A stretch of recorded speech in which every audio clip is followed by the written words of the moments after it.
ত্রয়োদশ জাতীয় সংসদ আসসালামু নির্বাচনকে আলাইকুম বিশ্বের প্রথম বন্ধুরা। জেনজি প্রভাবিত নির্বাচন বলছে ব্রিটিশ যদি বার্তা ভিডিওটি ভালো সংস্থা লাগে রয়টার্স। তাহলে অবশ্যই 2009 লাইক, সালের পর কমেন্ট এবং সবচেয়ে সাবস্ক্রাইব করো প্রতিযোগিতামূলক নির্বাচন এবং হিসেবে বেশি দেখা বেশি হচ্ছে শেয়ার এবারের করো। নির্বাচনকে।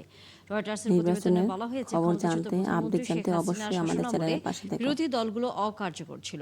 তবে এবার পরিস্থিতি পুরোপুরি ভিন্ন। রয়টার্স বলছে, বিএনপি জয়ী হবে বলে ব্যাপকভাবে প্রত্যাশা করছে দলটির নেতাকর্মীরা। তবে শক্ত চ্যালেঞ্জ হয়ে উঠতে পারে ইসলামপন্থী দল জামায়াত ইসলামী। ওরিসুল ইসলামের প্রতিবেদনে বিস্তারিত। আর মাত্র দুদিন পরেই ত্রয়োদশ জাতীয় সংসদ নির্বাচন। 12ই ফেব্রুয়ারি ভোট দেবেন ভোটাররা।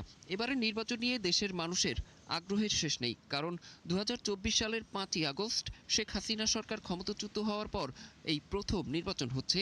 এছাড়া এই নির্বাচনে অংশ নিচ্ছেন প্রয়াত প্রধানমন্ত্রী বেগম খালেদা জিয়ার ছেলে তারেক রহমান। প্রায় 17 বছর নির্বাসনে ছিলেন তিনি। এছাড়া আওয়ামী লীগ সরকারের আমলে নিষিদ্ধ থাকা ইসলামপন্থী দল বাংলাদেশ জামায়াত ইসলামীও আছে নির্বাচনের মাঠে।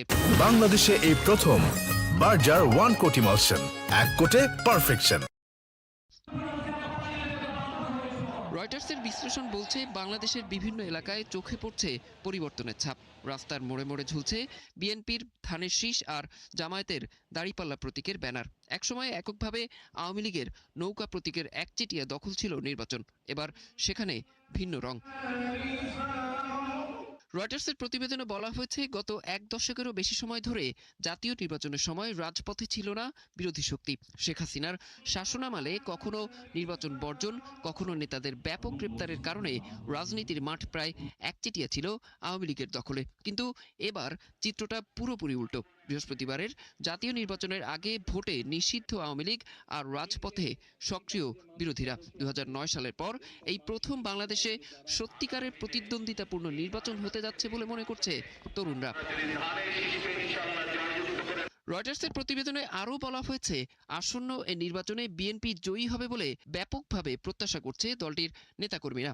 বিএনপির চেয়ারম্যান তারেক রহমান রয়টার্সকে জানিয়েছেন, সরকার গঠনের মতো সংখ্যাগরিষ্ঠতা পাওয়ার ব্যাপারে আত্মবিশ্বাসী তিনি। তবে বিশ্লেষকরা বলছেন, সেই জয়ের পথে একটি শক্তিশালী চ্যালেঞ্জ হয়ে উঠতে পারে জামায়াতে ইসলামী। তাদের সাথে জোট বেঁধেছে তরুণদের রাজনৈতিক দল এনসিপি।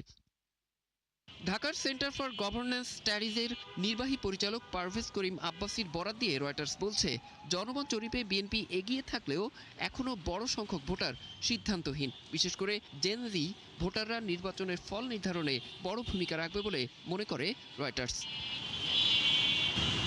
বিশ্লেষকদের মতে, এই মুহূর্তে বাংলাদেশের রাজনৈতিক ও অর্থনৈতিক যে অস্থিতিশীলতা চলছে তা থেকে উদ্ধারের জন্য একটি সুষ্ঠু নির্বাচন খুবই জরুরি। তাছাড়া সামনের দিনগুলোতে এশিয়ার দুই পরাশক্তি চীন ও ভারতের সঙ্গে বাংলাদেশের সম্পর্ক কেমন হবে তাও অনেকাংশে নির্ধারণ করবে এই নির্বাচন।